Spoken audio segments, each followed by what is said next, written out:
Bueno, vamos, ahora sí, muy buenas tardes a todas y todos. Empezamos con la materia, ¿no? Vamos a seguir con positivismos. La clase pasada vimos los formalismos. Recuerden el esquema, ¿no? El positivismo es un concepto como una tradición filosófica general que justifica y que fundamenta sobre todo ese derecho puesto por los seres humanos, como bien dijo Diana en la clase pasada, no se me olvida, por los órganos em, vamos a decir, ese tipo de órgano o autoridad que se erigió al final como legislativa. A ver, no olvidemos que ser legislativo no quiere decir que tiene que ser un parlamento. Lo que pasó en la humanidad fue que a partir del siglo XIX todo el mundo instituyó o repúblicas o monarquías parlamentarias o repúblicas presidencialistas o repúblicas unitarias, semiparlamentarias. Luego entonces, excepto algunos estados que hoy siguen siendo, por ejemplo, Puerto Rico, que es un estado libre asociado, ¿no? Las islas del Commonwealth, que todavía siguen subordinadas a la monarquía parlamentaria británica, ¿no? Que es terrible eso, ese estatus pseudocolonial. Em, eh, y bueno, cuando digo final, entre el 19, el 20, después la mitad del siglo XX, todo lo que es África, Asia, pasaron a otro tipo, a un estatus también similar desde el punto de vista de los sistemas políticos y jurídicos. Y después de la Segunda Guerra Mundial también. Excepto que tenemos dos grandes poblaciones que son pueblos y que tienen nación y tienen identidad y el sistema internacional no ha querido otorgarles estatus de Estado, que son los palestinos, rememorando un poquito hoy todo el bombardeo que le están haciendo a los pueblos palestinos hoy en esa lucha con el Estado de Israel. No es un tema de los judíos, es el Estado de Israel. Separemos la religión ahí, ¿no? Y justamente no es reconocido, y el pueblo saharaui, que es el otro, que vive justamente entre la frontera, tiene que ver con la ocupación de España en Marruecos, y ellos viven ahí, en el desierto del Sahara. Excepto esas dos poblaciones, no sé si hay otra, a lo mejor algunos y algunas de ustedes, si les gusta el internacional público y eso, pueden saber que haya otra, pero todos los demás son sistemas políticos jurídicos como los conocemos, ¿me entiendes? Entonces, cuando hablamos de esto, si bien empieza en el siglo XIX, era una filosofía, es el fundamento de la creación de un derecho que significó antiabsolutismo y progreso jurídico, ¿no? No estamos en contra, yo no estoy en contra incluso de la tradición positivista, a mí me parece muy necesaria en su momento, muy importante. El tema es internamente cómo esto fue desarrollando diferentes formas de concepción de lo jurídico, que una línea es ese formalismo que vimos la clase pasada, que se convierte en el siglo XX en normativismos, en los normativismos con diferencias, con algunas diferencias, y la otra línea, y otra línea que yo lo afirmo así. A mí me gusta la clasificación que hace Manuel Atienza en sus textos. Hay quien plantea que el jusrealismo o el realismo jurídico está aparte del positivismo. Yo creo que no. Yo creo que el realismo jurídico, los formalismos, los normativismos y los marxismos jurídicos ortodoxos, es decir, todo el marxismo jurídico que se fue creando como teoría a partir de la revolución del 17 en Rusia, después Unión Soviética, y lo que llegó, por ejemplo, a China, a Vietnam, a Corea y a Cuba. Y Corea dejémoslo un poquito aparte, porque Corea también tiene una mistificación interna y una idealización, tiene un fundamento filosófico de sus sistemas políticos y jurídicos vinculado a una cosa mística que se llama la idea Suche. Si no lo conocen o el que le interesa las culturas asiáticas, la idea Suche es una idea que fundamenta todo lo que ellos son, ¿no? Estamos hablando de Corea, evidentemente Corea del Norte, ¿no? Entonces, estos sistemas, los sistemas que se conformaron, sobre todo en Vietnam, China, la Unión Soviética y toda la Europa del Este y Cuba, que es más o menos, vamos a decir, lo que denomina en sistemas jurídicos la familia socialista, que para mí no se puede hablar de que es una familia diferente, que es una expresión de la neorrománica, porque todos son neorromanistas, tienen toda la configuración neorrománica histórica. Estos países lo que hicieron fue instaurar también repúblicas de diferentes tipos, la república socialista, pero al final tienen parlamentos, tienen diferentes poderes, aunque no tengan la división de poderes muy clara, porque lo hacen como unidad de poder, esa es su concepción, pero tienen la triada de funciones, judicial, ejecutiva y, y legislativa. Entonces, no, ¿qué tenemos? ¿Qué tenemos realmente? Incluso, volviendo al positivismo, todos estos países bebieron de esta noción positivista también, la bebieron, no más que sus instituciones, pueden ser que sean otras, hicieron límites a la propiedad privada, eh, eh, constituyeron las organizaciones estatales, como les decía, con funciones y no división de poderes, con otras formas. Los derechos dieron preponderancia a los derechos sociales y no a los derechos civiles y políticos, pero tenían los mismos tipos constitucionales, las mismas leyes, el mismo sistema románico, constituciones, leyes, reglamentos, directrices, todo igual, todo igual.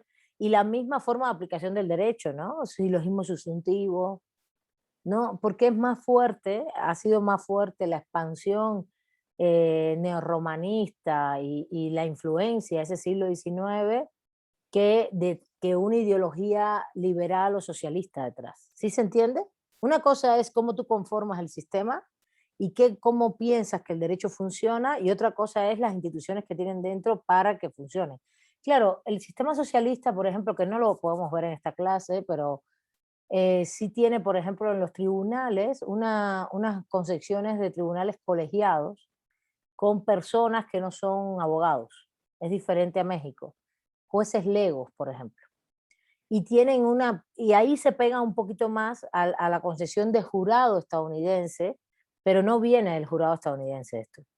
En los sistemas socialistas no tiene nada que ver con Estados Unidos, tiene que ver justamente con la concepción de que la población, el pueblo tiene que participar en todas las tomas de decisiones. Y es una concepción más bien rusoniana, de participación, de popular, etc. Entonces, y de ahí sale de toda esa línea salen esas concepciones de que no puede haber tribunales donde solamente sean puros jueces y juezas que estudian derecho. Porque ustedes no saben que cuando ustedes terminen la carrera su cabecita va a estar distorsionada, ¿sí sabían? ¿Sí saben o no? Distorsionada de toda esa estructura jurídica que están aprendiendo, de todos esos conceptos. Sí, sí, Anita, un poquito sí. Adoctrinada, ¿no? Adoctrinada. No, no, no, no, no. No, no, no, no, no, porque yo voy a intentar de que tú seas crítica, tú vas a ver. Eso todavía es el reto de esta clase. De que tú aprendas a pensar por ti misma. No es un tema solo de adoctrinamiento. Yo intento, por lo menos, tú tendrás las herramientas. Y yo creo que hay gente que incluso aunque no tome clases con profesores críticos, evidentemente también puede generar una conciencia crítica con muchas cosas que están pasando. Las generaciones de ustedes son generaciones mucho más críticas por todo lo que han vivido en los últimos años. Es muy interesante. Esto se los digo así, yo llevo ya como 13 años dando clases, 13, 14 dando clases en la facultad, y hubo un proceso ahí, un stand-by de unas generaciones que fue terrible, que yo creo que tendría mucho que ver con lo que había pasado en los 5 años previos, 3, 4, 5 años previos del país. Y claro, ustedes son hijos de un proceso, un país que entró muy en crisis, ¿no? Piensen un poquito toda la guerra del narcotráfico, todo después Ayotzinapa, ¿no? Entonces es muy fuerte, es diferente. Esto remueve las vidas, remueve las conciencias.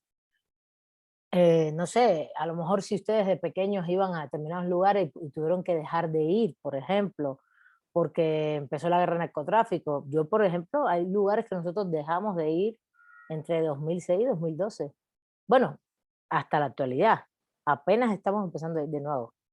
Lugares que, no, que nos gustaba mucho ir y que dejamos de ir por la violencia. No quiere decir que haya disminuido en números la violencia, tanto la violencia, porque esto va a ser un proceso largo, pero evidentemente viajar por carretera, hacer determinadas acciones hoy es mucho menos peligroso.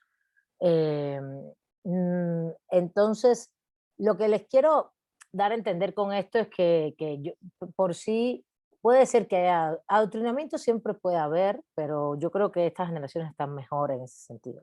Ese es un punto. Y el otro punto es que cuando yo digo distorsionada, es que uno tiene una estructura de aprendizaje sobre lo jurídico que es muy positivista, ¿no? Esto que te enseñan en clase. Cuando Diana dice el otro día, Milay, pero todas estas cosas no son así. Claro, es que esa estructura que nos vendieron desde el siglo XIX en el formalismo y que fue penetrando, aunque variaran algunas cositas, fue penetrando, penetrando, penetrando todo el ámbito de lo jurídico, ¿hasta dónde penetró? Y esto estamos ya en el contenido de la clase.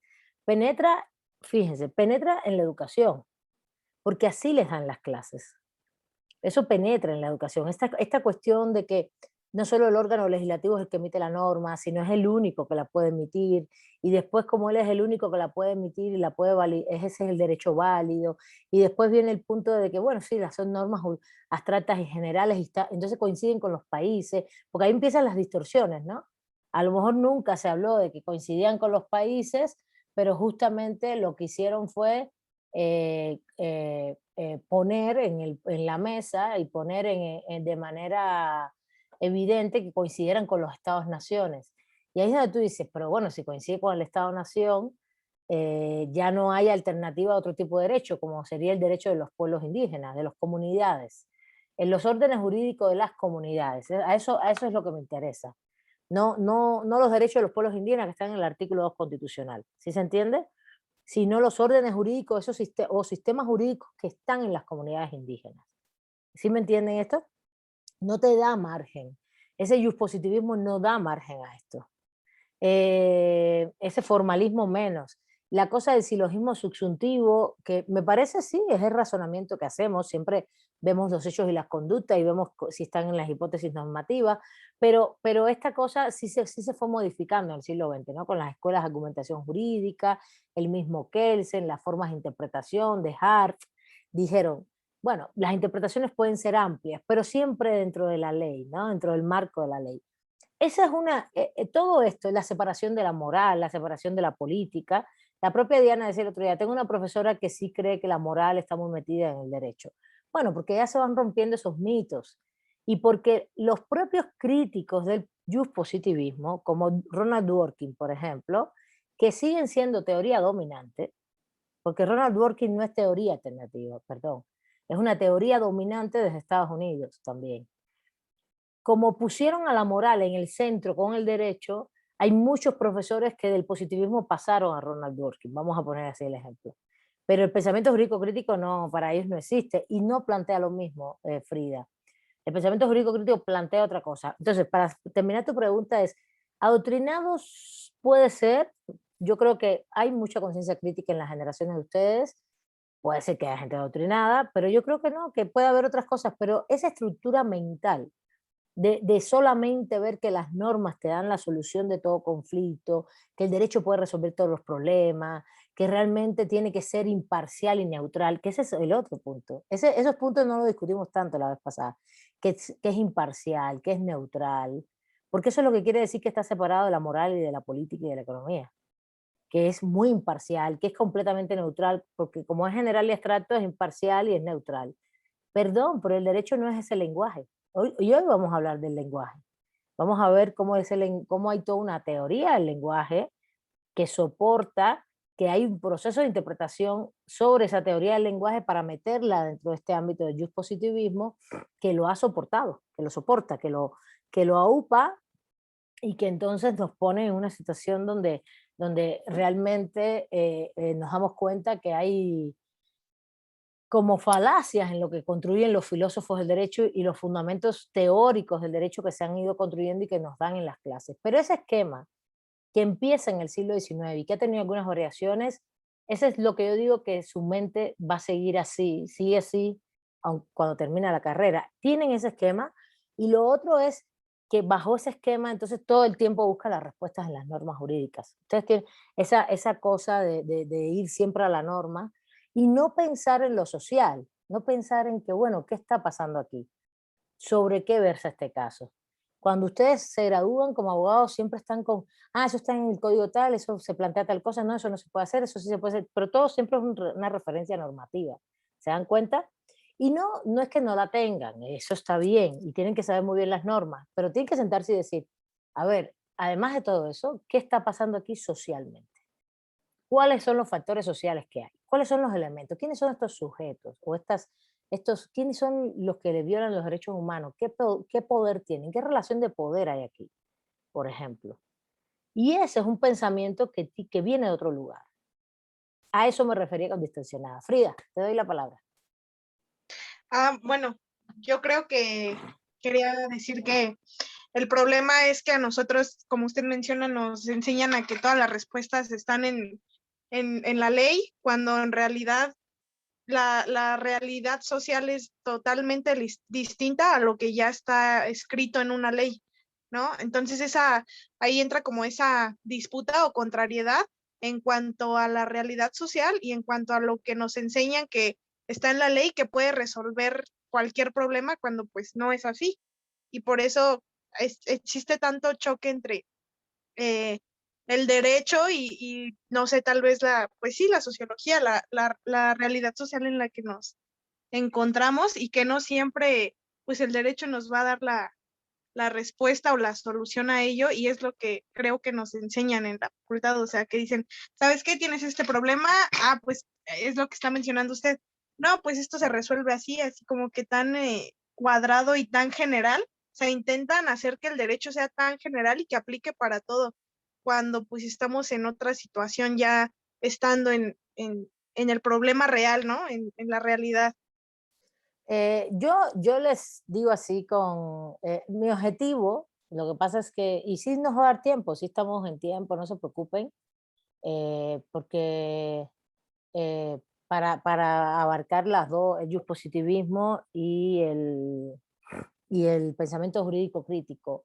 Eh, el objetivo es que ustedes aprendan a pensar por sí mismos en esta clase y darse cuenta de que hay un fundamento y una reflexión no solo co- eh, personal, sino histórica, contextual histórica. Por eso todo el tiempo hemos hablado de horizontes filosóficos, por eso hablamos tanto de historia. Y esa historicidad puede ser macro, esa cosa más macro de contextos, etcétera, y puede ser también muy micro, ¿no? ¿En qué situación tenemos hoy en México específicamente? ¿Qué está pasando? Ya mucho más de periodos más cortos del presente, ¿no? Una historia presente más corta, más consolidada, más ubicada específicamente en algo. Ahora, esto, eh, esa es una primera reflexión. La segunda reflexión es que se den cuenta de que eso ha existido siempre históricamente y que eso siempre ha estado y que realmente también hay teorías dominantes. Por eso la comparación Santo Tomás, Bartolomé de las Casas no es por gusto, es para que se den cuenta incluso como una persona que viene de la escolástica, que es padre, es capaz de dar un vuelco por su contexto histórico y de pensar otras formas de ver lo jurídico por su experiencia, por lo que está viviendo con los pueblos indígenas, por su relación con esos pueblos, por estar en el lugar que están ocurriendo las cosas. Y aquí vayamos al punto. Está muy interesante que usted sea un gran académico, un gran, por ejemplo, constitucionalista en materia electoral, y de pronto diga que los pueblos indígenas hablan como chuchumaya, ¿no? Como hemos escuchado, ¿no? Porque hablan no sé qué, si tú lo oyes, no, por Dios, y que además te tomes y te arrogues la prerrogativa de incluso definir qué puede ser un derecho político de un pueblo indígena, por favor. No es lo mismo estar allí, no es lo mismo hacer ese trabajo a campo, interactuar con ellos, ¿no? Y si no estás allí, por lo menos tener respeto y saber la distancia. Esa es la categoría centro-periferia. Saber la distancia, saber dónde tú estás ubicado y dónde están ubicados ellos. Esa es la categoría centro-periferia, no la hablamos mucho, pero eso es parte de la perspectiva de las víctimas. No es solamente la materialidad y la empiria, sino dónde está ubicado cada persona en su concepción del derecho. No es lo mismo que ustedes trabajen en un despacho muy, muy bien, muy nice, dentro de un año, quizás en estos momentos, y que tengan una vida no solo tranquila, sino también una vida fructífera desde el punto de vista socioeconómico, a una persona que tiene que trasladarse 2 horas, 3 horas, eh, tiene una familia mucho más amplia, tiene que trabajar para aportar a su casa, tiene tensiones sociales, porque a lo mejor incluso su espacio de vivienda es mucho más pequeño y eso genera tensión, ¿no? Dos hermanos pequeños en clase, uno en clase, a lo mejor viven con mamá o papá soltero, un solo ingreso. Bueno, son diferentes condiciones socioeconómicas y de tensión social, ¿no? Que implican también un condicionamiento hacia la vida. No estoy diciendo que per se la persona que vive en un contexto de violencia y tensión social va a ser per se de izquierda, ni mucho menos de pensar en la liberación ni en la emancipación. No, no, no, eso no es así. Puede haber mucha gente en esas condiciones que lo que quiere es salir huyendo de esa condición y puede ser muy conservador o conservadora. Pero evidentemente a lo mejor es mucho más fácil para el que vive muy bien ser emancipador y liberador, ¿no? Pero también te tienes que ubicar en el otro, porque si tú no tienes esas condiciones, tienes que saber cómo están en las otras condiciones.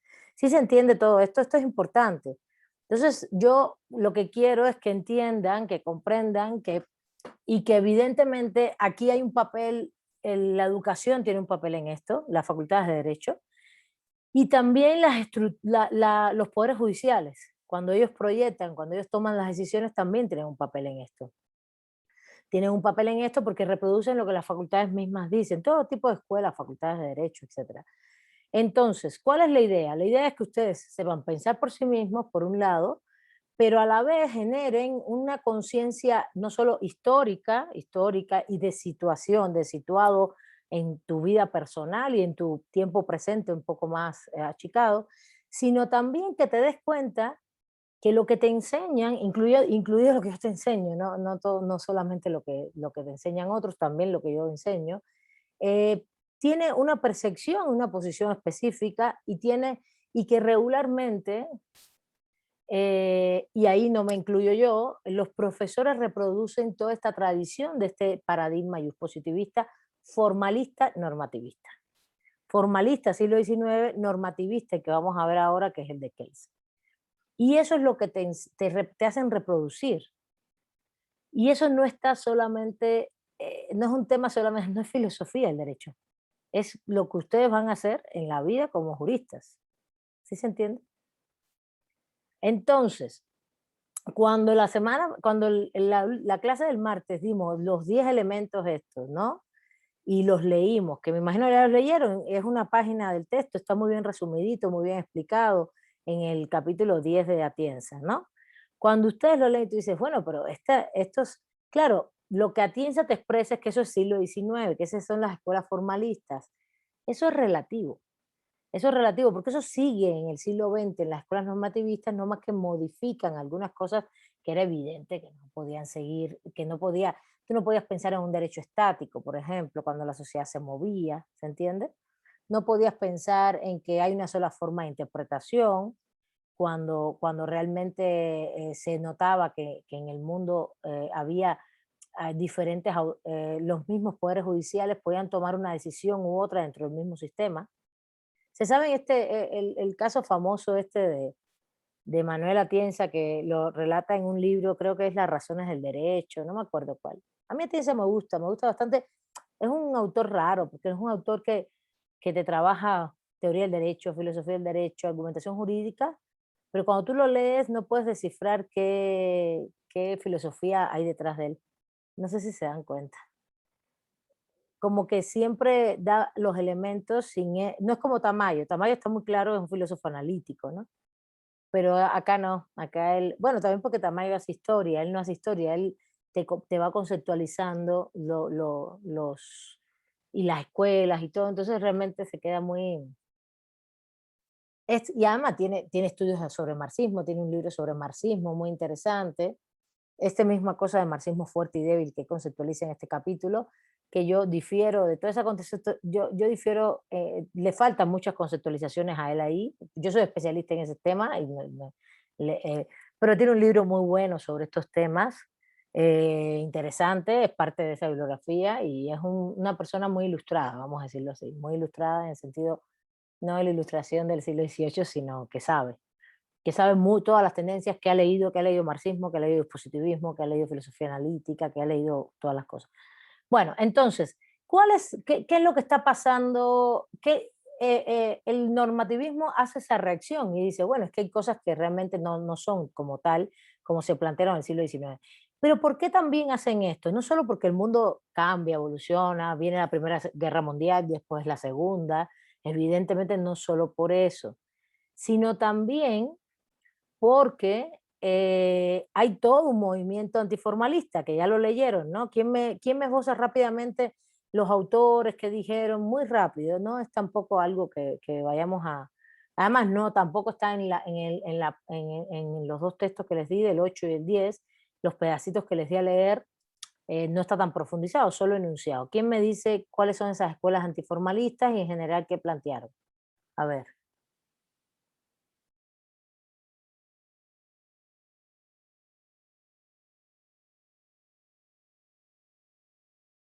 ¿Nadie? ¿No leyeron? Había que leer 8 páginas en un lugar, 5 en otras, la verdad, no había que leer mucho. Y ya vamos a pasar después a Chiró. ¿No leyeron lo que dijeron los antiformalistas?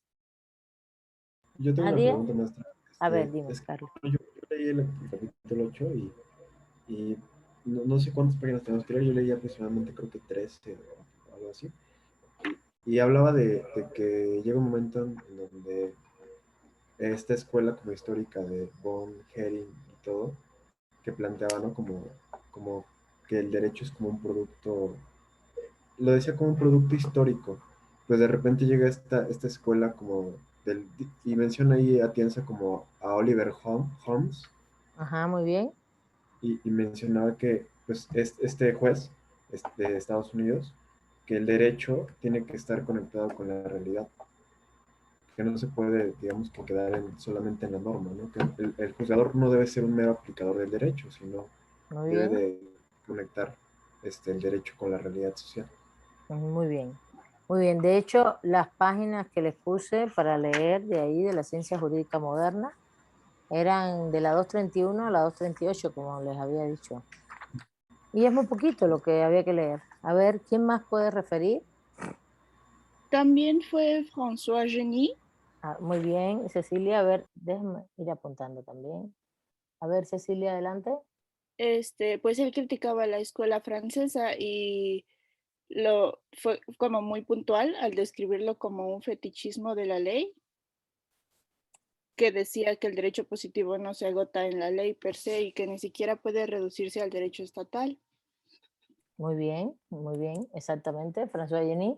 ¿Quién más? A ver, hay varios autores que son mencionados en el 8 y en el 10 también los puse a leer la primera parte. Después de formalismo, de las características de formalismo, hay un pedacito, cuando empieza realismo jurídico, él hace una explicación sobre estos mismos autores antes del realismo jurídico americano. Ahí son 5 paginitas que tienen que leer. ¿Quién más? Alessandra, muy bien.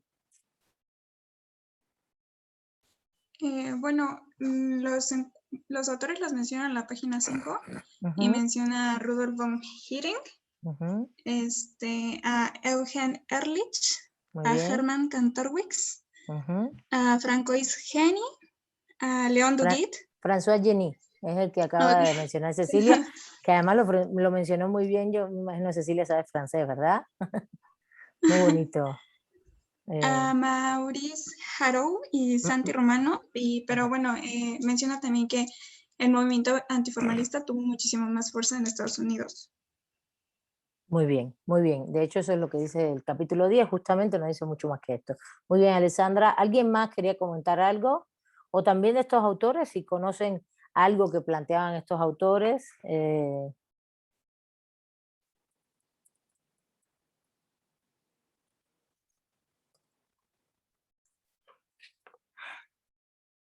Bueno, muy bien. Vamos a... Ah, Aileen está pidiendo la palabra. No lo había visto. Adelante. Sí, bueno, también hablando del realismo jurídico americano, menciona que como tal nunca hubo una escuela porque nunca se vio la intención que aquí lo tenía subrayado, de hecho, de construir la teoría del derecho en ese aspecto. Y bueno, ya de los autores, creo que los que menciona fueron todos los que mencionó mi compañera hasta el momento. Pero fíjense, ahí Carlos y Cecilia nos comentan un par de cosas que son fundamentales, ¿no? No solamente, estos son los autores, yo estoy de acuerdo con ustedes, pero lo que hacen es que hacen una crítica muy fuerte al formalismo, a Savigny, en la Escuela Histórica Alemana, a toda esa cuestión abstracta, a John Austin en la Escuela de la Jurisprudencia Analítica Inglesa, a toda esa visión y percepción de que el derecho una construcción de conceptos abstractos, por ejemplo, generales, y que lo que está en la norma es estático, inamovible, y que la única interpretación es el cielo, que hay una sola solución en los casos, en la interpretación, que está separado de la moral, de la política. Todos esos son los principios del positivismo formalista, de la política, de la economía, que es neutral, que es imparcial, toda esta noción, ellos lo van a criticar, pero cada cual lo va a criticar en su contexto. François Genis en Francia, por ejemplo, frente a la Escuela de la Exégesis Francesa, el propio Jering, que antes había elaborado todo su texto sobre jurisprudencia de conceptos, hablando de esos conceptos generales, abstractos, se da cuenta y dice, perdón, pero es que aquí lo que hay son intereses, intereses de grupos. Y entonces hace un libro muy bonito, de hecho está ahí en las complementarias, creo, de las... Ah, no, porque eh, saqué ese acápite, hice un acápite nuevo de positivismo. Se los voy a poner como lecturas complementarias para el que lo quiera leer. Aileen, ¿quieres comentar algo más? Sí, bueno, de hecho, rápidamente así, con lo que está mencionando, de hecho, Jewelin Clark Jewelin. menciona que para él el derecho es lo que hacen los funcionarios en relación con las disputas, que creo que es lo que está diciendo, ¿no? Que él dice que el derecho es el que hacen y es por las personas que deciden hacerlo. Ahora sí, pero Aileen, como yo, fíjense, yo les mandé leer solo la primera página de realismo jurídico, que era como la introducción en el capítulo 10. ¿Por qué? Porque no vamos a ver realismo jurídico todavía. Carl Jewelin es uno de los promotores y de los creadores del realismo jurídico estadounidense que tiene estas mismas perspectivas o parecidas, pero con más profundidad y lo vamos a ver en clase. Digo, para no confundir los autores, está muy bien lo que dijiste, pero él es un poquito después, en los años 20, 30 del siglo XX. Estamos hablando de la segunda mitad del 19, finales de la segunda mitad del 19, donde los autores esto lo que hacen es decir, de ninguna manera, y sí habla de los intereses, el realismo jurídico americano habla de esto después, pero quien primero lo dice es Jering diciendo, aquí lo que hay son intereses de grupos. El librito Jurisprudencia e Intereses es un libro muy lindo, porque tú dices, hay intereses de grupos y los jueces son capaces de impartir justicia en función de esos intereses. No solamente porque tengo un interés personal, fíjense, no llegan a este punto, no es que estén hablando de corrupción, ni mucho menos, están hablando de que evidentemente hay una relación con la moral, hay una relación con conformaciones y de idealizaciones de vida que la gente, todo eso media, y intereses sociales, que todo eso media las decisiones de los jurídicos en materia de jueces, de conflictos. François Genis, como bien dijo Cecilia, va a atacar muchísimo la escuela de la exégesis francesa y esa cosa estática del derecho, diciendo eso es imposible. Jering en Alemania, ¿quién más? Bueno, la Escuela Libre de Derecho de Hermann Kantorowicz. Ahí habla de Maurice Hariu, de Santi Romano. Hariu es francés, de hecho es como de los primeros que trabaja el derecho administrativo. Es un gran tratadista de derecho administrativo. Pero a mí, yo creo que los más relevantes serían estos de finales del siglo XIX. Y Oliver Holmes es como la base de, de lo que va a ser después realismo jurídico estadounidense, porque es este juez que hizo una conferencia, escribió un texto y dijo, ay, perdón, pero esto que estamos dialogando aquí sobre si el derecho es formal y, por ejemplo, para criticar a la jurisprudencia analítica inglesa, dice, todo este cuerpo de precedentes que es sistemático, coherente, que podemos buscar ahí las soluciones, es una falacia. Oliver Holmes llega a decir, y eso lo van a leer en el texto de Jewelin que les puse, está interesantísimo, hacen toda la historia, dice sobre Yellowin, le puse un texto sobre Yellowin, y hay detrás un texto de él, pero no se los puse a leer, les puse a leer la parte introductoria nada más. Dice que Oliver Holmes dijo, porque hace toda una introducción, es el que tiene 17 páginas, hace una introducción de qué es el realismo, dice, están locos, cuando yo salgo de mi casa, si ese día me levanté de mal humor, vaya, el que vaya a mi juzgado, pobre de él. Eso es lo que dice Oliver Holmes. El que vaya a mi juzgado, pobre de él. Si me levanté de mal humor ese día, si me han salido mal las cosas, si hay algún problema, pues eso yo lo voy a reflejar en mis decisiones judiciales. Y llega a decir, pobre del que se empate con mi mala leche en el momento en que yo esté de juzgador, ¿entiendes? Y así, entonces te lo pone incluso a un extremo, como diciendo, aquí no hay seguridad jurídica jamás, ¿entiendes? Lo pone en el extremo. Eso fue un debate espectacular de finales del 19, principios del 20. Había mucha reflexión filosófica, mucha reflexión filosófica. Entonces, los juristas también hicieron reflexiones filosóficas y todos ellos hicieron esto. El otro es León Dujuy, si no sé si lo digo bien, que hace toda esta doctrina del control social, de que el derecho controla socialmente. Esto es muy importante porque lo estás diciendo justo en el momento en que se está articulando todo el sistema penitenciario moderno, que nada, se acaba de ir la luz y explotó un transformador. Se los comento por si se acaba la clase, ¿vale? Porque acabo de oír que explotó un transformador, no por otra cosa. A ver, Juan Carlos, te doy la palabra. Debe durar media hora por ahí todo esto. Bueno, ¿ya me escuchó? Sí, Ah, adelante. justamente hice una anotación de este filósofo de León Duguid. Dujuy. No Si sé lo si pronuncio Cecilia muy no. bien. Cecilia creo que sabe francés, nos puede ayudar. Y bueno, él defiende la idea del pluralismo jurídico, ¿no? Y justamente menciona que el derecho no se puede ver solamente como una norma, sino va más allá, que abarca tanto una institución y el propio ordenamiento jurídico como compendio, vaya. Llegó la Ya. luz. Así que no nos vamos a quedar colgados y colgadas. Acaba de llegar.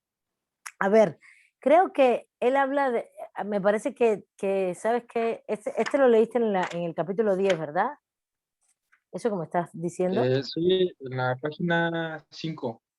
Sí, exactamente, sí. ¿Sabes que eso que está como mal redactado eso ahí? Te voy a explicar por qué. Dice, no está mal redactado, así lo expone el autor, que el derecho es como una regla de la vida social de León Dugy, que defiende la idea del pluralismo jurídico y de que el derecho no puede verse exclusivamente como norma. Sí, está perfecto lo que dijiste. Vale, no. Lo que pasa es que les iba a comentar que, y ahí me voy a ir en esa escuela, que es lo que se llama, depende de cómo lo quieran clasificar. Yo siempre había puesto a León Dugy como de la doctrina social del derecho, ¿no? De esta noción de la doctrina social del derecho, una visión social del derecho, porque de eso se usa mucho como base también de la teoría del Estado del Derecho socialista, como que se usó como referente bastante. Pero fíjense, el concepto de pluralismo jurídico yo nunca lo leí en de León Dugy, lo dice aquí Atienza y me parece bien, tendría que buscarlo. El que sí habla de pluralismo jurídico es Eugene Rich, que es la famosa escuela del sociologismo jurídico. Eugene Rich, el libro también se los voy a poner en las complementarias porque ahí está subido en la página. Yo lo escaneé, lo tengo escaneado completito. Es un libro muy bonito. El libro clásico de él es chiquitito. En otros contextos he puesto a leer el libro en clases y el libro habla de esa categoría de derecho vivo. El derecho está en la realidad social, el derecho está en la vida y en la vida y en las relaciones sociales. Un poco también lo que dice León Dugy, pero Eugene Rich sí menciona en ese libro con categoría de que existen múltiples órdenes jurídicos en todo el sistema social, que están confluyendo y que están funcionando constantemente. claro, no los define, no habla de pueblos indígenas, no habla de, por ejemplo, de un pluralismo jurídico conservador como es el narcotráfico, que es algo que yo les doy a ustedes en sistemas jurídicos, ¿no? Que hay órdenes jurídicos que no per se son órdenes jurídicos que nosotros creemos que porque es de la comunidad indígena y tiene un origen histórico, democrático, le vamos a decir que sí, y vamos a negar el del narcotráfico porque viene de un origen que no es democrático y una conformación histórica muy presente. ¿Sí van conmigo en esto? ¿Sí van conmigo en esa reflexión? Entonces, nosotros, la reflexión del pluralismo jurídico es mucho más profunda, ¿no? Más de abarcar todas esas relaciones, esos diálogos, esas interlegalidades, pero lo que sí nos damos cuenta es que estos autores lo dijeron con mucha fuerza en su momento. Dijeron que había órdenes jurídicos más allá del Estado-Nación, rompieron con la lógica del Estado-Nación. Y Eugene Rich tiene una polémica, ese libro tiene una polémica con Kelsen, en la segunda parte. Él es un poquito posterior, de los años 20, y a mí me gusta mucho, me parece que hay que leerlo, pero bueno, no nos da la vida, pero tiene una polémica con Kelsen. Ahí yo se las puse, se las voy a poner para el que quiera abundarlo. Muy bien, chicos y chicas. Herman Catorowi en la Escuela Libre de Derecho también habla de cómo las decisiones judiciales son subjetivas, son libres. François Yení, como dijo Cecilia, sobre el fetichismo de la ley. Fíjense, el tema del fetichismo de la ley es pensar que la ley es la que te va a resolver el problema. Ese es el concepto de fetichismo. El concepto de fetichismo es un concepto que tiene que ver con darle una atribución a algo que no la tiene. ¿Se acuerdan en psicología, que ustedes hacen un fetiche en psicología, si van a terapia, y ustedes agarran algo como fetiche y le dan una atribución que no tiene? Ese es el concepto, viene de la psicología, eso de la psicología se trasladó a la economía política y después al derecho. ¿No?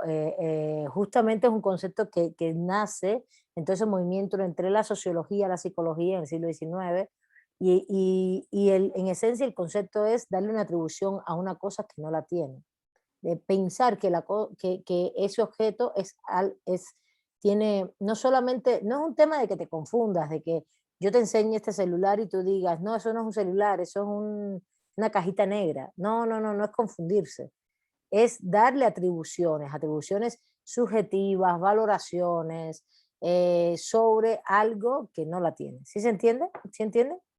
El ejemplo clásico es cuando en psicología las personas, incluso con determinados diagnósticos, le dan atribución a un objeto regularmente traspolado a sentimientos y emociones con respecto a una persona, ¿no? El famoso fetichismo de una prenda de vestir, por ejemplo, y cosas así.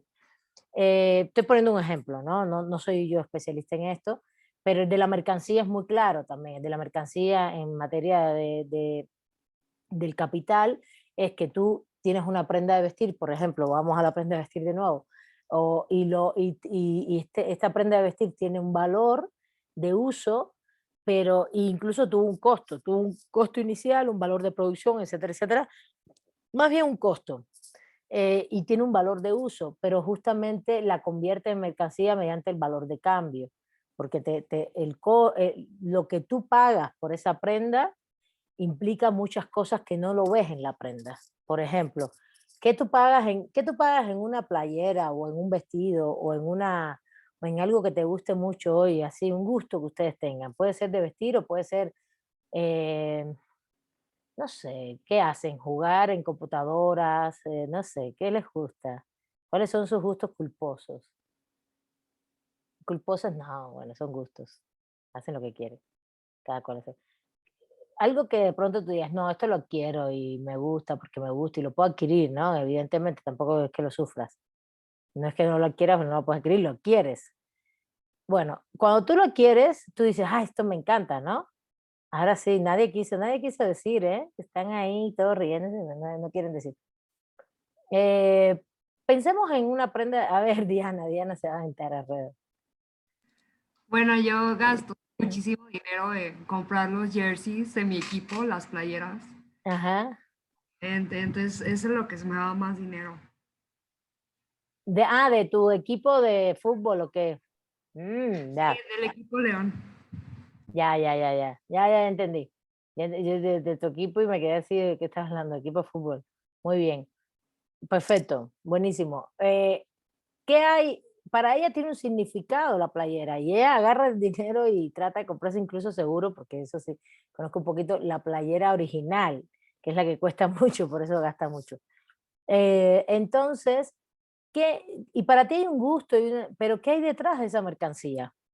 ¿Qué hay detrás de esa mercancía? El costo de esa mercancía no tiene nada que ver con el costo que tú pagas, que también tiene un costo simbólico, un precio en el mercado, marcas, todo eso, que eso no lo vio tanto Marx, pero se ha ido agregando a la mercancía como valor de cambio. Pero justo que hay detrás que no se ve, pues a ver si alguien me lo dice y lo detecta, ¿no? A Es ver, que no sé si se Jimena. refiere como a qué hay detrás, además del modelo de producción, como todo Claro. este, digamos, valor agregado de, ay, pues como eres aficionado debes tenerla, ¿no? O sea, ay, pues como la hicieron artesanos de la Ribera, pues debes pagar aún más su precio, ¿no? No sé si se refiere como, pues sí, a estos conceptos hasta cierto punto meramente imaginarios que llegamos a pagar o sí, pues llegamos a pagar solo por tener algo que nos hace feliz. A ver, lo básico, modelo de producción, hay explotación detrás. Ajá, sí, claro, o sea, Ese es el primer punto, muy bien, Jimena, es el modelo de producción, la explotación que hay atrás, ¿no? No sé si Carlos lo querías decir, no te había visto que levantaste la mano. Pues yo quería mencionar que no quise dar el ejemplo de mi compañera Diana, porque pues yo no alcanzo a ver detrás, ¿no? Porque cuando compro una playera de mi equipo del Cruz Azul, pues que hay detrás, ¿no?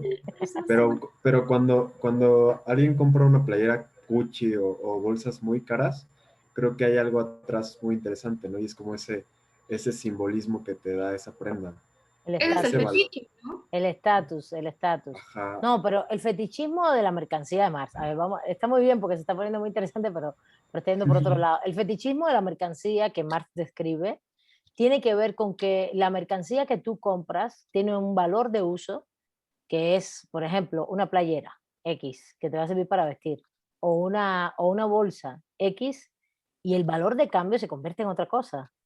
¿Por qué? Porque lo convierten le dan un plusvalor, le ponen una valía. En este caso, y tendríamos que decir por las marcas, ¿sí? En este caso, en aquella época no se hablaba todavía de ese tipo de marcas. Ahí lean, si quieren saber cómo va surgiendo todo esto, hay que leerse a Naomi Klein, el no logo, que tiene la historia de las marcas, la historia de la publicidad, de cómo surge. Surge en Inglaterra, de hecho, y surge en el siglo XIX, pero eso va agarrando forma y se convierte en parte del valor agregado este que tienen las mercancías. Pero lo que hay detrás es un sistema de explotación, que justamente tú estás comprando algo que incluso no es lo que vale en su costo de producción y en lo que costó, porque al final les traen plusvalor al obrero, pero además no es lo que vale, pero además le ponen todo un plus, específicamente, lo convierten en mercancía y te encubre una relación social de explotación que hay detrás, te encubre cosas, ¿entiendes? Es como, y esto lo usó muy bien Óscar Correas en el pensamiento jurídico crítico después, en la crítica jurídica. Correas dice lo mismo de la norma jurídica. Dice, la norma jurídica te dice una cosa, pero detrás de la norma jurídica hay una relación social de explotación. Por ejemplo, y el gran ejemplo lo usa en derecho laboral. Eso es lo que dice Oscar. Dice, claro, el derecho laboral te dice que hay un derecho laboral, que hay una relación laboral entre empleados y empleadores, y nunca te dice que es una relación de explotación atrás. Jamás te lo va a decir. La norma nunca dice eso. Ese es el mejor ejemplo de analogía para que lo entiendan mejor. El mejor ejemplo analogías que se parecen. En la ley, que Óscar Correa lo usa en la Escuela de Crítica Jurídica a partir de los años 80 en México para acá, bueno, desde Argentina él viene, pero acá lo usa, y respecto al concepto de fetichismo de la mercancía en Marx. Ahora, a ese fetichismo de la mercancía hay que agregarle lo que ustedes están diciendo, el tema de la marca, el tema de los simbolismos, del estatus que genera. Eso, de hecho, de eso habla, miren, hay un librito que se llama El Imperio, de Michael Hart y Antonio Negri, todo eso debe estar en internet, ya lo pueden bajar. Michael Hart, Hart con D, no con T, Hart y Tony Negri, Antonio Negri, que habla mucho de cómo la mercancía ya tiene todos estos valores de publicidad, de estatus que tienen hoy las mercancías, ¿no? Que es muy importante. Y esto que dijo Carlos es tremendo, esa gente que dice, no, me voy a comprar una bolsa Gucci porque esto, o el carro del último modelo, el teléfono del último modelo, eso, uf, ese para mí eso hoy es un tema muy fuerte y muy latente, muy pegado, o más bien, va muy en conjunto con el fetichismo de la mercancía, ¿no? No es menor el asunto. Ya Diana que se compre su playera del equipo, de la original. Sabes que yo estuve a mí me encanta el Barça, yo soy fanática. Fanática de Messi. Me gusta Messi, me gusta cómo juega. Cuando se vaya yo creo que no veré nada. Pero fuimos al Camp Nou y todo. Y mira, ahí hay un gusto culposo, ¿no? Pagar, ir al Camp Nou. Pero no a un juego, sino a ir de recorrido, a conocer y todo eso. Pero yo ahí al punto de comprar la playera, no, ahí sí no llegué. Yo dije, no, no se puede gastarse $100 en una playera, no puede ser. Así cuesta, no, no, no, no. No, no, no. Y cuando salí me fui ahí al puerto y se la pagué a los compañeros africanos migrantes, con mucho gusto y a mucha honra. Porque sí le compré una a mi sobrino, una amiga y esa. Yo no las uso, pero y me costaban 10 euros o 5 euros. Es que es tremendamente diferente, es una cosa. Entonces nosotros nos reíamos en la tienda y le decíamos a los chicos, oigan, ¿y con esto ustedes pagan el salario de los deportistas? ¿O qué? Porque ¿cómo tú me vas a decir que esta cosa que vale $100, 100 euros? En fin, son reflexiones que uno va haciendo. Yo entiendo que cada cual tenga su gusto culposo, no más, revisémoslo para que estemos felices, no más. Hay cosas que yo sí no hago, ¿no? No. Por ejemplo, yo tengo una laptop y no me gusta de ninguna manera, hasta que esta no se acabe, no, no, no, eso de que me tengo que comprar otra y otra, no. Igual lo del teléfono, ¿no?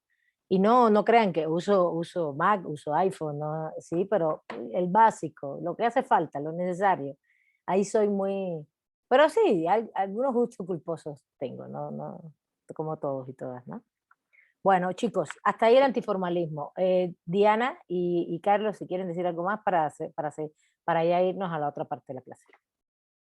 Maestra, pero por ejemplo, esto que comenta como de los gustos culposos, también por lo que nos explica por fetichismo, influye mucho como las costumbres, es que no recuerdo cuál era la palabra que usaba Bourdieu, pero que cada clase tiene, o estas... El hábitus. El hábitus. El hábitus. El hábitus, ¿no? Porque yo me acuerdo que cuando, por ejemplo, iba en la Salle aquí, me daba muchísima pena traer un iPhone viejito. Ah, sí, sí, sí. Me daba incluso miedo sacarlo. Y ya después de entrar a la UNAM, me dije, no inventes, todavía le puedo sacar jugo a porque tira, o sea, como vendía a los otros para comprarme uno mejor si está súper bien mi celular.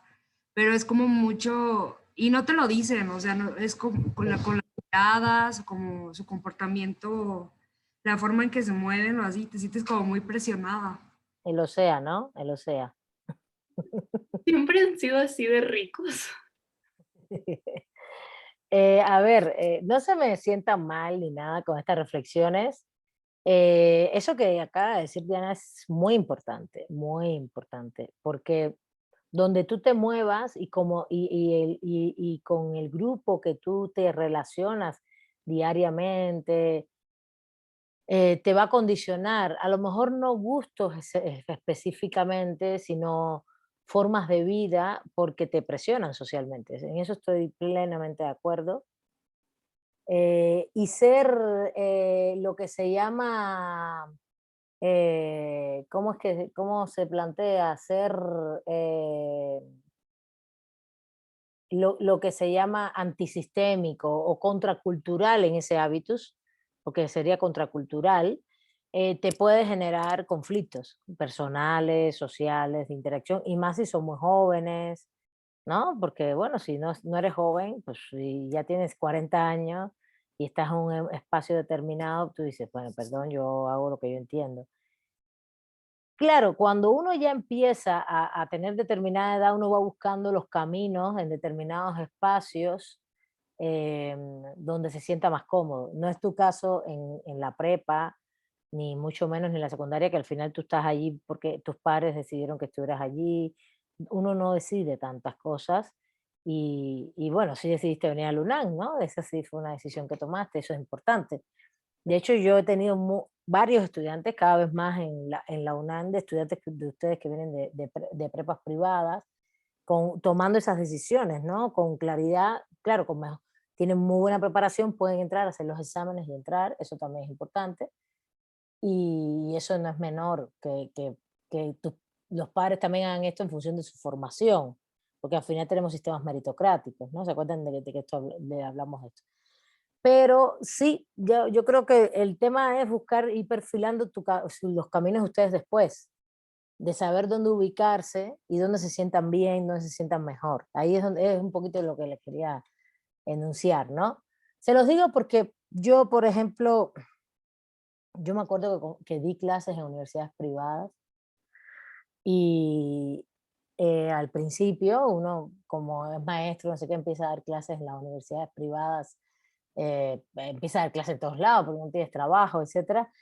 Y a mí me pareció tan horrible, Diana, sinceramente se los digo. Los chicos me parecían así una banalidad tremenda, sobre todo muy, a ver cómo explicar, muy como infantiles, ¿no? Les daba creo que derecho romano, sistemas jurídicos también, una cosa así.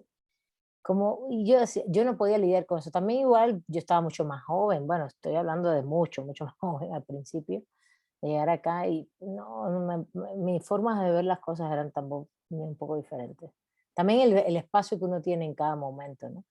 Y a mí me gusta mucho la UNAM. Yo tengo mi tiempo completo en otra universidad y no la dejo porque me gusta mucho interactuar con ustedes, como me gusta mucho interactuar con la UASM, que son otro tipo de estudiantes también. Se parecen mucho a ustedes, pero vienen de otros contextos, otros espacios, etc. Y, pero sí, por ejemplo, para ya hacer carrera académica, sí me lo pensé mucho dónde. Y eso que no hay tantas oportunidades. Pero sí fui tomando decisiones de decir, no, aquí definitivamente no.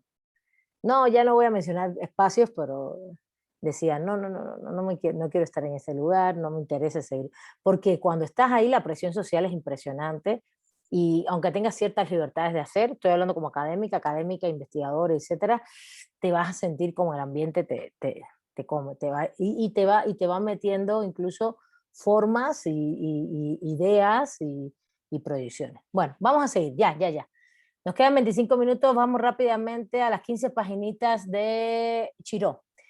¿Por qué les puse Chiró? Me interesa que entiendan de dónde viene Kelsen, de dónde viene ese normativismo. No es que Kelsen se sentó a leer a la escuela de Segés y francesa, ni a Savigny, ni a Austin, ni el Jering tradicional formalista, ni a los antiformalistas. Sí, claro, sí los leyó y sí los estudió. Pero la pregunta es, realmente, ¿cuál fue la reflexión filosófica que fue cambiando después del siglo XIX? No solo para con el derecho, sino también para con la sociedad. El siglo XIX, recuerden que es un siglo donde el positivismo jurídico se vuelve la filosofía base, el positivismo filosófico, disculpen, el de Augusto Comte, Émile Durkheim, que la base y la esencia de esa tradición filosófica es hay que comprobar todo empíricamente, ¿no? ¿Se acuerdan del método científico? ¿Se acuerdan? Hay que hacer hipótesis, hay que comprobar todo empíricamente y hay que llegar a conclusiones lo más generales posibles, leyes de las ciencias sociales. Hay que construir leyes en las ciencias sociales. Ese es. ¿Y por qué tenemos que hacer esto? Bueno, ¿cómo lo vamos a hacer? Pues mediante el método empírico. Hay un solo método el cual podemos usar, el método empírico. Mediante el método empírico vamos a a poder desgranar bien todo lo que ocurre en la sociedad y vamos a siempre arribar a conclusiones que van a ser leyes. Luego, entonces, si son leyes, son, ¿cómo se dice? Axiomas, son principios, se vuelven principios de cómo funcionan las sociedades. Esto es un gran problema. El positivismo es empirista por excelencia, racionalista empirista, porque acuérdense que empieza con las hipótesis siempre, que una hipótesis es un elemento racional, pero es también empirista, es un racionalismo empirista muy fuerte, que quiere construir enunciados de leyes científicas sociales mediante el método experimental, el método que le llaman lógico-matemático o físico-matemático. Físico-matemático es en la experiencia, en la naturaleza, en la vida, en la realidad. Está basado en la revolución científica esto y es monismo metodológico, el ideal metodológico y buscan la explicación causal de todos los fenómenos. Eso es lo que les interesa, explicar causalmente todo lo que ocurre socialmente para llegar a esas leyes, ¿no? Es como decir, ¿por qué este objeto, cada vez que yo tiro un objeto lo dejo caer, lo suelto, cae hacia el piso, ¿no? Cae hacia el centro de la Tierra. Tú te haces esa pregunta y buscas la causa. ¿Cuál es la causa? Pues la gravitación universal, ¿no? Y conviertes la gravitación universal en una ley. ¿Van conmigo en esto? ¿Sí? Estos son elementos que no están en los textos, ¿eh? Estoy recordando cosas. ¿Alguna duda hasta aquí? Bueno, entonces, a partir de ahí, ¿qué es lo que va a pasar? A partir de ahí, ¿qué es lo que va a pasar? Que justamente va a haber mucha reflexión filosófica acerca de ese positivismo, va a haber una tradición filosófica que se va a llamar hermenéutica, que también va a posicionarse como crítico del positivismo filosófico de Augusto Comte, de Emile Durkheim. ¿Quién está ahí? Wilhelm Dilthey, por ejemplo. Si ustedes quieren saber de estos autores, lean ahí en Chiró. Chiró tiene capítulos de ellos, tiene capítulos de todos estos autores que estoy mencionando.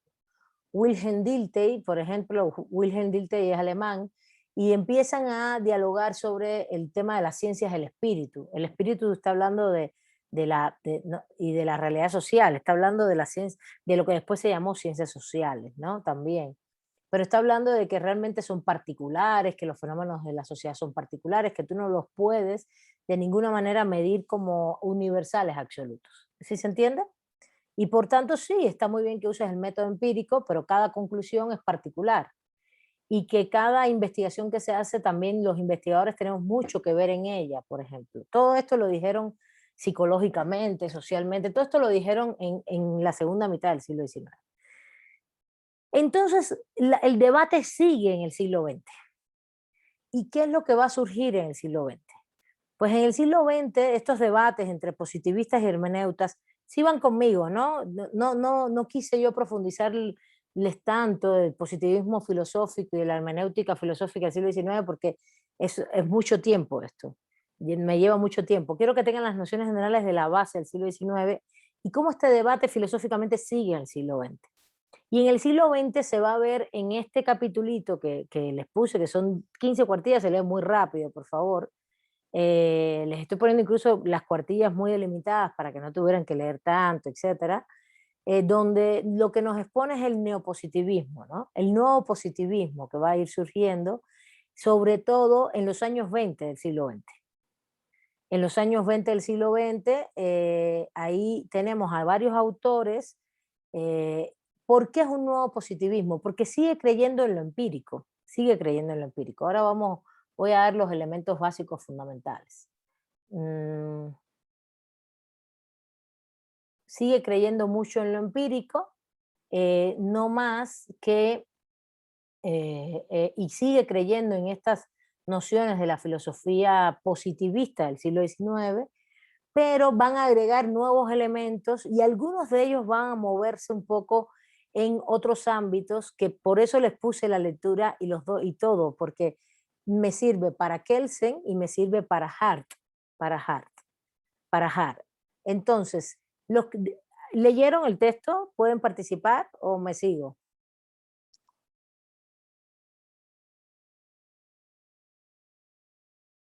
¿Qué me dicen?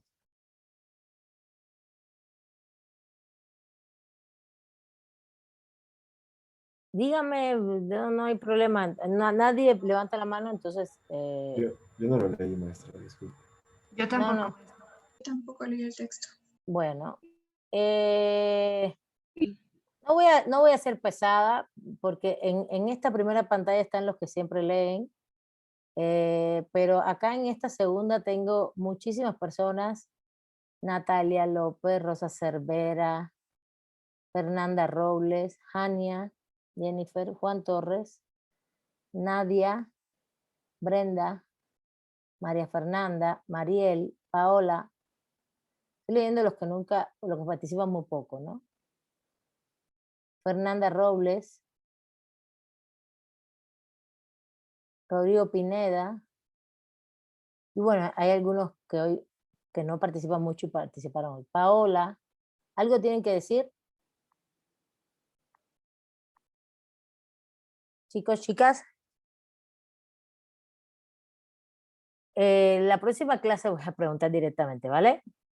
Como nos quedan 15 minutos, voy a yo a exponer el texto. Rápidamente, ¿qué es lo que nos plantea Chiró?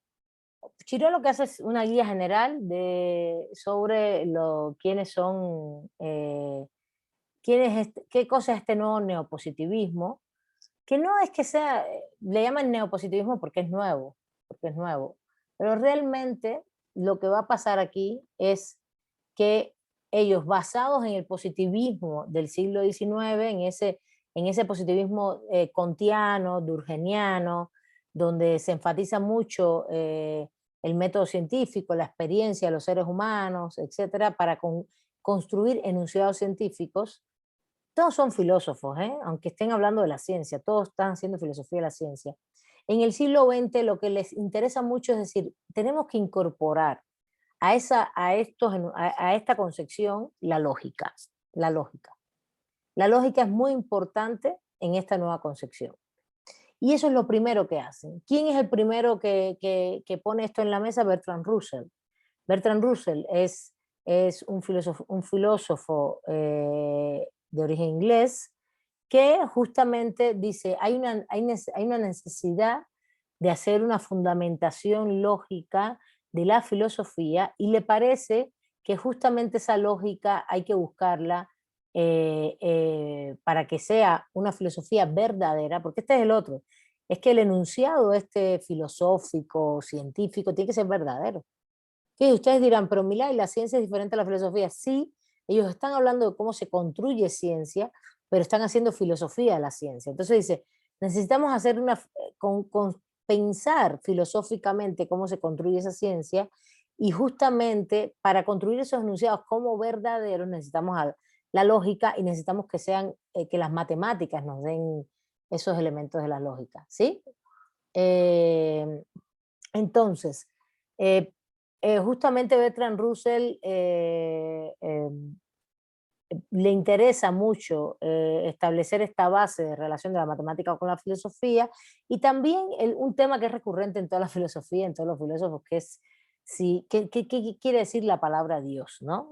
Hay quienes todo el tiempo hablan de Dios, hay quienes le interesa, pero siendo que estamos ya en los inicios del siglo XX, Russell nace en el año 72 y muere en 1970, casi duró 100 años, muy longevo, pero en los años 20, 30 ya tenía 50 y tantos años, es decir, él empezó a escribir y ya en esa fecha ya es un filósofo maduro, específicamente, ¿no? Ya tenía 30 y 20, 50 años, casi.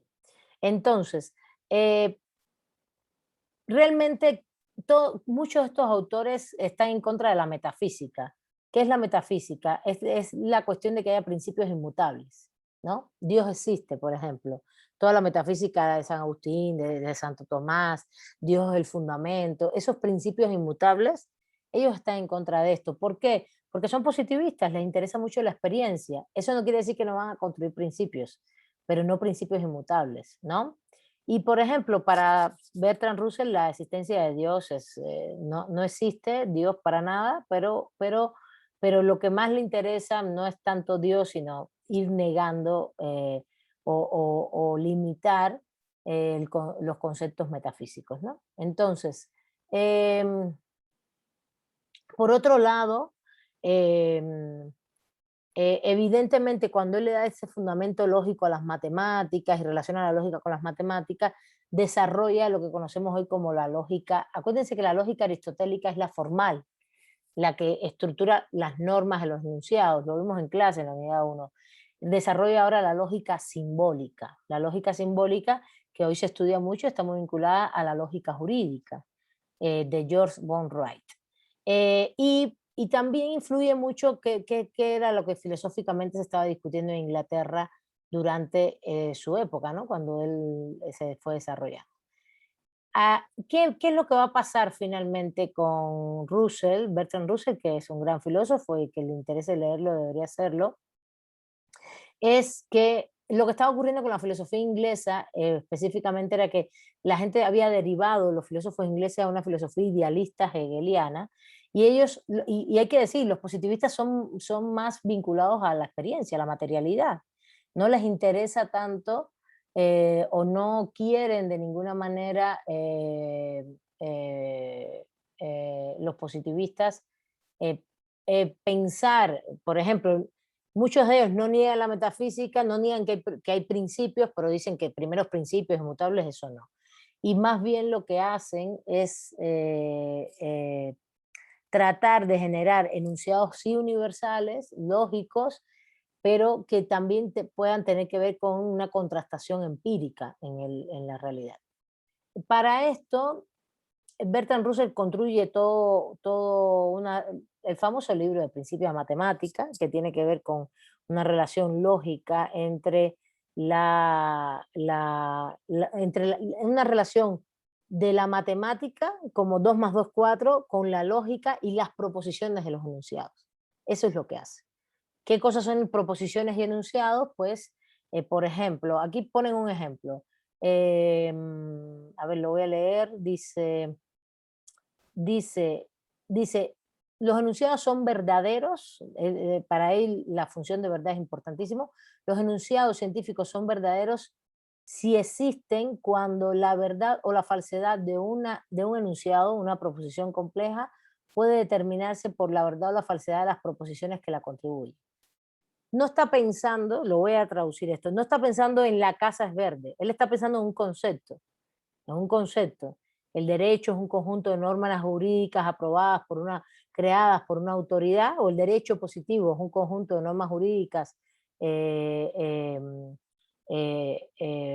creadas por una autoridad a partir de presiones sociales, costumbres, relaciones de poder, políticas, económicas. Estoy dando un concepto mío, en las cuales se convierten mediante un procedimiento en normas vigentes.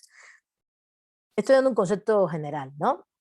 En este sentido, dice, todo lo que yo dije ahí tiene que probarse como verdadero para que el concepto sea verdadero. Eso es lo que él plantea. ¿Se entendió? Todo lo que yo dije, todos los enunciados que yo dije, el derecho es un conjunto de normas jurídicas, punto. Aprobadas por una autoridad competente, punto, ¿no?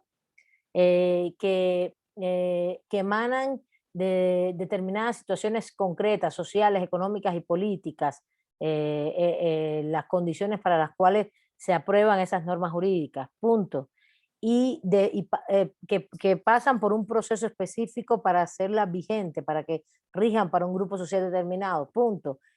Para armar el concepto se tiene que probar que todos estos elementos son verdaderos. ¿Se entiende? Si no, el concepto no es verdadero. Lo que hace es un proceso de lógica matemática. Ustedes dirán, ¿pero por qué entra la matemática ahí? Bueno, porque lo que él plantea es que matemáticamente tú tienes que cada enunciado probarlo como verdad para que el concepto sea científico y verdadero. Y después de eso, ¿se entendió? ¿Sí? ¿Se entendió o no? ¿Sí? ¿Los que están acá? Sí. Bueno. Sí, profesora. Y después de esto, después de decir esto, que no es otra cosa que el famoso uso de la lógica en los enunciados científicos, es esto lo que está diciendo que para construir todo un corpus de conceptos, tienen que tener lógica. Pero para él la lógica está asociada a la verdad empírica. Ese es el problema.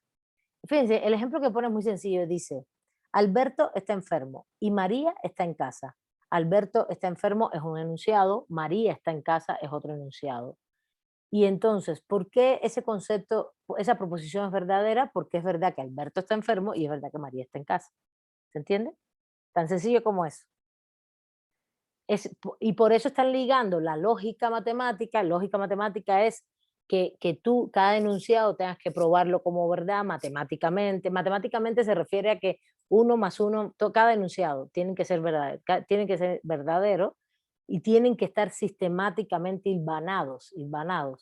Pero ¿dónde los pruebas? No en tu cabeza, en la realidad, en la experiencia, pues son positivistas. ¿Sí? ¿Van conmigo? Bueno, ese es el primer gran elemento, Bertrand Russell, o el gran filósofo Bertrand Russell, que al final va indagando mucho más esto. Lo que hace es poner la lógica y la matemática y construir una lógica simbólica, porque al final Alberto está enfermo y María está en casa.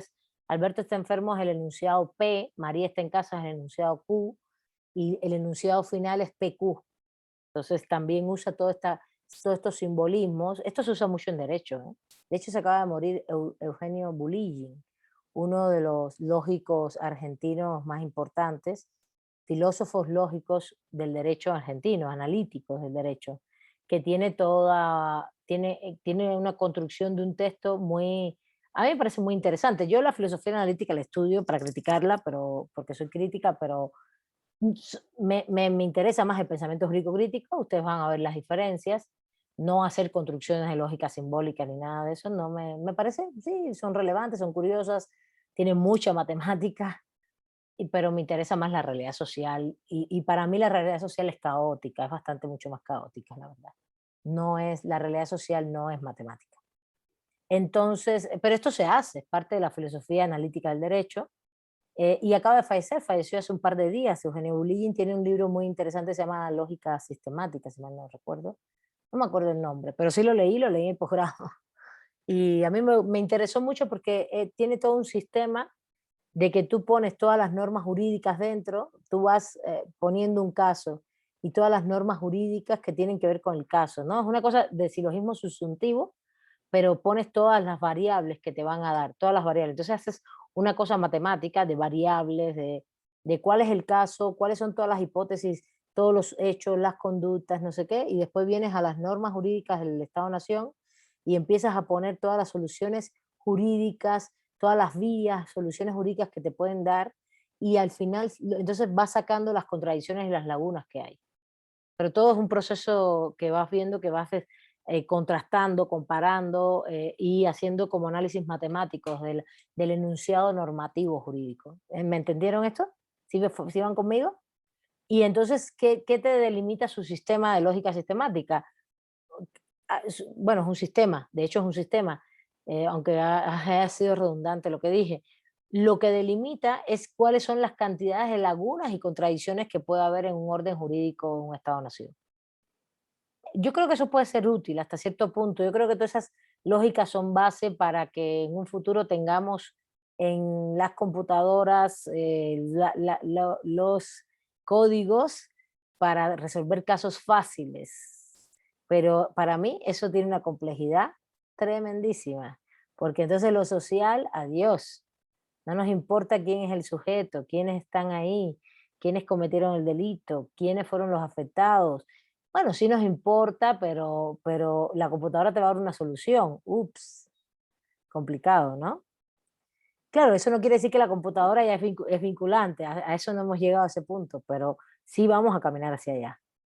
Y la base de toda esa lógica analítica está aquí, en Bertrand Russell, en el Círculo de Viena, en el positivismo lógico, Círculo de Viena es el positivismo lógico, y en Wittgenstein. Pero Wittgenstein es un poquito después, tiene una relación con Bertrand Russell, pero realmente Wittgenstein se dedicó a trabajar la filosofía del lenguaje, el lenguaje como tal. Pero Bertrand Russell y el Círculo de Viena es de lo que más me interesa. ¿Por qué? Si vayan pasando lista, ¿por qué? Porque justamente en el Círculo de Viena se formó Kelsen. Para que entiendan por qué estamos leyendo esto. Es que justo Kelsen iba allí y estaba en todo el intercambio jurídico, filosófico, con estos grandes filósofos, ¿no? Con Bertrand Russell, que ya era un señor, el Círculo de Viena nace en 1929, ya Bertrand Russell tiene aproximadamente 60 años, ¿no? Y con todos los que vienen después, Rudolf Carnap, que fueron los que crearon el Círculo de Viena. Bertrand Russell es como la base. No es que él estuviera en el Círculo de Viena, sino vienen todos los demás, Rudolf Carnap y todos estos autores que son grandes filósofos de positivistas, lógicos se les llama, del cual se derivó toda la filosofía del lenguaje, que es Wittgenstein, que también está en el capítulo, y toda la base de la filosofía del lenguaje y toda la base de positivismo lógico, ¿no? Positivismo lógico y filosofía del lenguaje. Fueron las dos aristas. Y todo eso lo bebe Kelsen y lo transporta a su noción de positivismo formalista, ¿entienden? De normativista, disculpen, no formalista, normativista. Normativista, pero Kelsen lo que más se lleva es toda esa lógica del sistema completo, coherente, positivista, que sí tiene un rasgo de experiencia. En la próxima clase vamos a ir explicando todo esto. Hace falta que vayan leyendo más rápido este texto y lo de Kelsen, que está en Atienza. Por ahora, todavía no me decidí si iban a leer algo específicamente de Kelsen. Yo les aviso, les mando un correo. Pero es importante para que se den cuenta de dónde viene Kelsen. Y justamente Hart viene de Wittgenstein. La filosofía del lenguaje es base para Herbert Hart en Inglaterra. Son ellos las bases, los fundamentos y los horizontes filosóficos que se van generando que inciden en estos filósofos del derecho. ¿Está bien?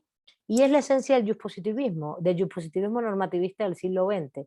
Hoy por hoy, eso es lo que estamos viviendo. Vivimos un positivismo vinculado a las normas, tipo kelseniano, que a ver, Kelsen es genial y Hart también. Lo que pasa es que yo no comulgo con esas posiciones epistémicas racionalistas, neokantianas,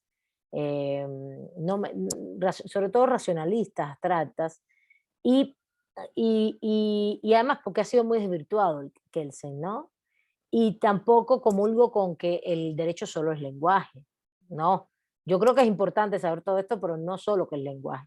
Y de ahí ya podemos darnos cuenta cómo construyeron su filosofía, ¿no? Desde la racionalidad, desde las ideas, a pesar de que la base del fundamento filosófico, el horizonte filosófico es positivista empírico, sí, pero la empiria para ellos es la norma jurídica.